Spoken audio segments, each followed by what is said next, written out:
Hey guys, it's Annie. Welcome back to my channel. In today's video, I'm going to show you a quick and easy cream contouring routine. This has been my everyday contouring routine. I honestly never thought that I would be a cream contouring type bitch, but once I found this palette, it made it so much easier. This isn't sponsored, by the way, at all. I got this palette in a BoxyCharm like a few boxes ago, and it's honestly life-changing. So this is the Aesthetica Contour Series Cream. So just a cream palette. It's looking a little rough. But I'm going to be dipping into the lightest shade, which is this guy right here. It doesn't have a name on it. I guess it's not the lightest shade, but the lightest shade on the bottom. I'm going to be using this flat angle brush by Laruce. This is part of my brush set, but you can always purchase this on its own if you are even interested in this brush. But it does make cream contouring so much easier. So I'm just going to tap this on here. With cream contouring, the biggest thing is you don't really want to like blend it in. You just want to do gentle taps. That was my biggest struggle in the past. I would sit down and try to learn cream contouring and it would take me hours to do because I didn't know what the hell I was doing and it was all blending out. By the end of it, it just made my skin look darker because I had blended it so much. But yeah, it's just all about gentle taps. I always do my base structure of this using that lightest color that I told you about. And then I go into the middle shade on the bottom, which is this guy here. It's just a little bit darker, but it allows me to sculpt this just a little bit more. And I also just go on my cheeks here just to give a little bit of a bronzing effect. I also hit the temples here because I have more of a square face, so I'm just bringing less attention to these areas here. Cream contouring just gives you such a natural, seamless contour look without it looking overdone. It's also just a great base for powder cream contour if you're looking for a more dramatic look, which is what I'm going to be doing today, but I did want to just show you the first steps. I'm just going in on my forehead here just to make this a little bit smaller. My voice keeps going in and out, guys. I just woke up not that long ago, and I really wanted to film this video for you guys, so don't judge me. For some reason, whenever I use the powder contour on my forehead, it always gets really flaky, and I have very oily skin. I don't have dry skin. So I don't know what that's all about, but cream just gives me such a great forehead contour. It's just such a slight gradient. Oh, then I'm gonna go underneath my chin to do my neck contour. When you find the right brushes, it really does the work for you. But also, I think getting a quality cream contouring palette is really the way to go.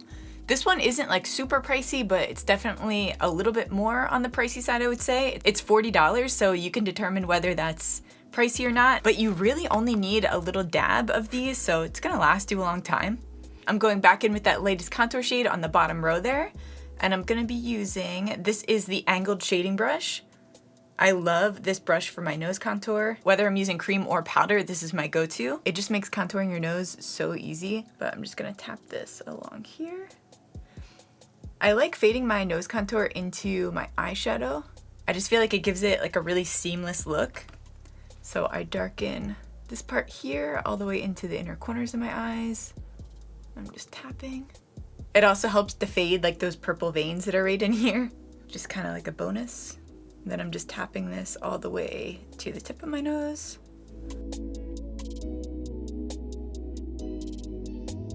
Then I go underneath just to shorten my nose a little bit. And I typically just darken like the entire tip area.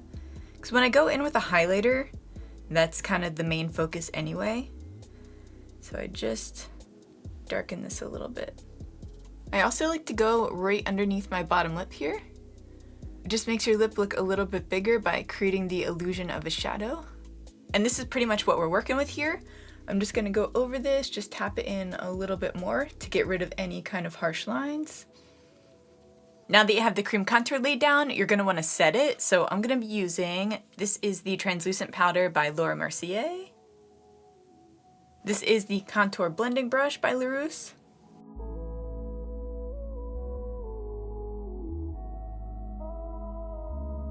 And this is how it looks once you set it. So it's just like a really nice, like subtle contour look. But like I said, I am gonna go in with a contour powder just to go over this a little bit and just kind of shape things up and make things look a little bit more dramatic. But this really does give you such a great base, whether you're looking for a natural look or if you're looking for something really dramatic. It really makes your makeup last a long time when you do the cream contour as a base and then go over top of it with powders. It just, I don't even know how to explain it. It just gives you a really finished look. I'm going over top of this cream contour using powder. So this is from the Forest palette by Benefit. This is the Queen Fire, but yeah, I'm just going into the Hoola bronzer part. Then I'm going over top of that nose contour.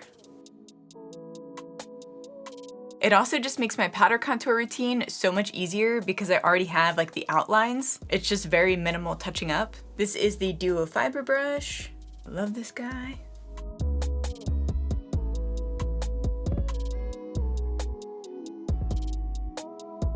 I'm going in with some blush from that same Benefit contour palette. I love blush, so I'm a little haphazard with it. I'm just like... Now for my highlighter, I just go in with my nose. I do like the tip here, and then I do a little dot on the bridge. There we go. And then quickly go on the inner corners of my eyes. This just pulls all of your attention to the center of your face here. It almost plays a trick on your eyes by just making you look at the tip and then here, and it kind of makes the whole center of your nose disappear a little bit. It's like an illusion. Do a little bit on the chin. And there we go, guys. This is the cream contour look. I'm just gonna do my makeup off camera real quick, and then I'll come back so that you guys can see like the full picture. All right, I probably look so different. I was filming a collection for ColourPop for Valentine's Day, and I figured this wig matched perfectly. But I didn't want to take it off because then I look like a mess once I take the wig off. So hopefully you don't mind. Let me know what you think of the red, by the way. But yeah, this is how my makeup turned out. I'll just kind of pull the wig away so that you can see. I just think that the cream contour as a base just makes everything just come together. With powders, it's funny because I always thought the opposite. I always thought that cream contouring was like crazy extreme and like really patchy. That's what I always thought of when I thought of cream contouring. But powder is actually way easier to get really caked up and just have a really heavy feel to it. So with doing the cream contouring first, I just feel like I just get more of like a seamless transition into the contour and it's just not as harsh. I can't believe that I waited so long to start cream contouring. I mean, I do really think that the quality of the cream really makes a difference. I mean, I've tried NYX, I've tried a bunch of like cheaper alternatives to buying something more expensive. It never worked out for me, but the brushes also make a huge difference. I really believe that when you get a good brush, it does all the work for you. These brushes aren't sponsored, by the way. This is my collection with Laruce, just in case you want to purchase it. But like I said, you can buy these separately and that's, you know, I don't get anything from that. But I just don't have enough great things to say about these brushes. I could go on and on. But yeah, hopefully this video was helpful on how to apply cream contour for beginners. It's such a simple and easy process, but it really makes such a huge difference in the makeup game. Let me know if you guys prefer cream contouring or powder contouring in the comments down below. Make sure to give this video a like if you liked it. That really helps me out. Make sure to subscribe if you want to see more videos from me. And if you guys want to see how I got this makeup look, that video is probably going to be up before this one. Well, it'll definitely be up before this one because that collection just launched today. But that is the Will You Be Mine ColourPop collection that I used. I mean, this whole makeup look is from that collection, besides my foundation, obviously. But yeah, I love you guys, and I'll see you in the next one. I keep doing all these hand gestures. Okay, bye.